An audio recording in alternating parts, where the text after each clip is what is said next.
అందరికీ నమస్కారం. కావలి వైసీపీ ముఖ చిత్రం మారనుందా? ఒకే వరలో రెండు కత్తులు ఇమడలేకపోతున్నాయా?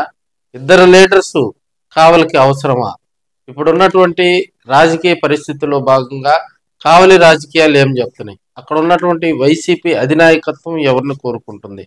2 సార్లు ఎమ్మెల్యేగా గెలిచినటువంటి రామిరెడ్డి ప్రతాప్ కుమార్ రెడ్డిని ఇప్పుడున్నటువంటి వైసీపీ ఎందుకు తమ లీడర్గా కూడా స్వీకరించడం లేదు?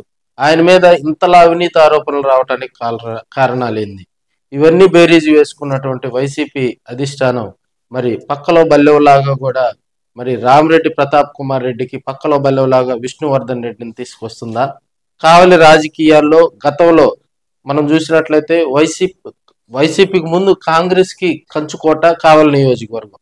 వైసీపీ ఆవిర్భవించినప్పటి నుంచి 2014, 2019 2 సార్లు కూడా రామిరెడ్డి ప్రతాప్ కుమార్ రెడ్డి తిరుగులేని మెజార్టీ తోటి కూడా, అంటే 2014లో స్వల్ప మెజార్టీతో బేదామస్తాన్ రావు, అదేవిధంగా 2019లో విష్ణువర్ధన్ రెడ్డి మీద మరి ఆయన గెలుపొందడం జరిగింది. 2024లో ఆయనకి టికెట్ కేటాయించే క్రమంలో కొన్ని ఇబ్బందికర పరిస్థితులు రావటం జరిగింది. 19 నుంచి 24 వరకు వైసీపీ రూలింగ్ టైంలో కూడా అక్కడ క్వాడ్జ్కు సంబంధించి మైనింగ్, అదేవిధంగా ఇతర వ్యవహారాల మీద కూడా సుకుమార్ రెడ్డిని తీసుకొచ్చి షాడో ఎమ్మెల్యేగా ఉంటూ కూడా భారీగా అక్రమాలకు పాల్పడ్డారని రామిరెడ్డి మీద అక్కడ వైసీపీ అధిష్టానానికి ఫిర్యాదులు వచ్చినాయి. ఒక టైంలో 2024లో కొత్త వ్యక్తిని తీసుకొచ్చి అక్కడ వైసీపీ అధిష్టానం కొత్త వ్యక్తిని తీసుకొచ్చి రంగంలోకి దించుతారనే ప్రచారం సాగింది. అయితే రామిరెడ్డి ప్రతాప్ కుమార్ రెడ్డికి జగన్మోహన్ రెడ్డితో ఉన్నటువంటి సత్సంబంధాలు, అదేవిధంగా అక్కడ స్టేట్ పార్టీ అధిష్టానంలో ఉన్నటువంటి కొంతమంది పెద్దలను పట్టుకుని 2024లో కూడా ఆయన సీటు తెచ్చుకోవడం జరిగింది. సీటు తెచ్చుకున్నాక దగ్గుమాటి వెంకటకృష్ణారెడ్డి మీద, మరి ఆయన కావ్య కృష్ణారెడ్డి అంటారు, ఆయన మీద కూడా ఓడిపోవడం జరిగింది.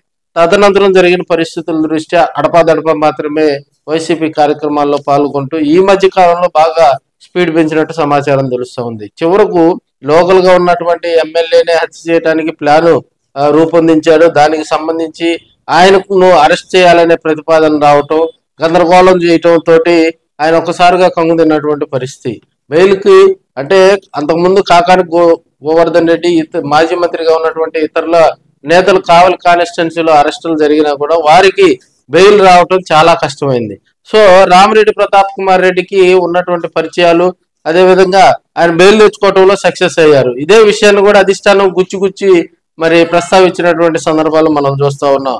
సో ఇప్పుడున్న పరిస్థితుల్లో మరి రామిరెడ్డి ప్రతాప్ కుమార్ రెడ్డి వైసీపీలో కొంత ఇబ్బందికర పరిస్థితులు సృష్టిస్తా, కొంత వర్గం అయితే ఆయన వ్యతిరేకిస్తా ఉంది. ఈ మధ్యకాలంలో ప్రెస్ మీట్ లో కూడా అటు తెలుగుదేశం పార్టీ కూటమిలో ఉన్నటువంటి నేతలు ముప్పేట దాడి చేస్తా ఉన్నటువంటి సందర్భాలు.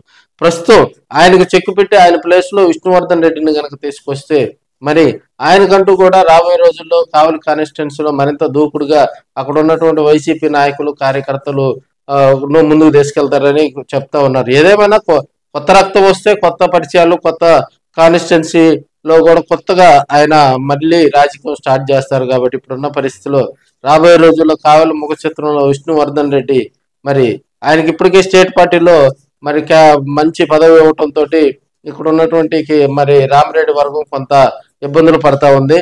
సో ఆయన్ని మళ్ళీ నియోజకవర్గంలో తీసుకొచ్చి ఆయనకు ఆ బాధ్యతలు కనుక అప్పచెబితే మరి రామిరెడ్డికి వైసీపీలో చెక్ పడినట్లేనని కొంతమంది చెబుతా ఉన్నారు. ఏదేమైనా త్వరలో కావలిలో వైసీపీలో చాలా మార్పులు రానున్నాయని మనం తెలియజేసుకోవచ్చు.